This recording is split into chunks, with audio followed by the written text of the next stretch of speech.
So ఇంకొక విషయం share చేసుకోవాలనుకుంటున్నాను. ఏంటంటే ఇవాళ రేపు పిల్లలు బొట్టు మన సాంప్రదాయంలో ఒకటి కదా, ఆ బొట్టు పెట్టుకోవట్లేదు. అసలు ఏంటంటే పెట్టుకున్నాము అంటున్నారు, తీరా చూస్తే ఒక చిన్నగా మెరుపు ఏదో పెట్టుకున్నామంటే ఇలా చీమ చీమ కాళ్ళంత బొట్టు పెట్టుకుంటున్నారు.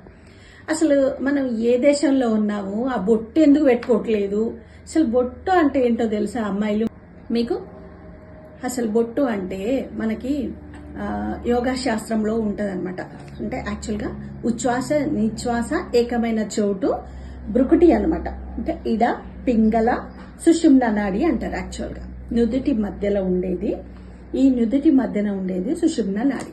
అక్కడ శక్తి ఉత్పన్నం అవుతుంది అనమాట. ఆ చోటును బ్రుకుటి అంటారనమాట. అక్కడ మనము ఎర్రగా, బొట్టు ఏం కలర్ ఉంటుంది? ఎర్రగా ఉంటుంది. ఆ బొట్టుని మనం ఇక్కడ పెట్టుకోవడం వల్ల ఒక శక్తి అనేది ఉత్పన్నం అవుతుంది.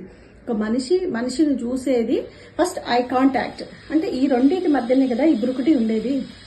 సో ఆ సాంప్రదాయత అంటే చేతులెత్తి నమస్కరించే విధంగా ఆ బొట్టు, ఆ శక్తి అనేది అంత ఉత్పన్నమవుతుంది అనమాట. అబ్బా దేవుడిలా ఉన్నారు, దేవతలా ఉంది అని చెప్పేసి చేతులు ఎత్తి దండం పెట్టే విధంగా ఉంటుంది అనమాట మన సాంప్రదాయం. పెద్దలు ఉరకనే పెట్టలే బొట్టు అనేది. ఆ విధి విధానం అంటే ఏంటిది, ఆ బ్రుకుటిలో బొట్టెందుకు పెట్టుకుంటారు అనేది అది విధి విధానం అనమాట. అట్లా పెట్టుకోండి, దయచేసి బొట్టును పెట్టుకోండి, భారతీయతను కాపాడండి.